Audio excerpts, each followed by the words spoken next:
Tallinnas Järve asumis Järvekeskuse taga on koht, kus elanikud on aastaid ebaseaduslikult raudteed ületanud. Kui Eesti Raudtee alustas linnas turvaaedade paigaldamist, suleti ka Järve asumis olnud harjumuspärane teeületuskoht. Mis juhtus oli see, et siit ülekäik takistati, elanikud mitu korda käisid seda aeda lõhkumas, lõigati see aed siin katki selleks, et jätkuvalt oleks võimalik üle minna. Loomulikult selline tegevus oli väga halb, sest sellega seati ohtu nii ennast kui ka teisi. Ja me võtsime seda küsimust väga tõsiselt.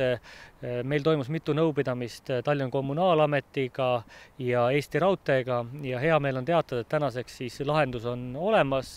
Siia Järve asumisse, Järvekeskuse taha tuleb ohutu raudtee ülekäigu koht. Tänaseks on Tallinna Keskkonna ja Kommunaalamet rajanud metsa vahele kõvapinnasega juurdepääsutee, mis algab Tervise tänavalt.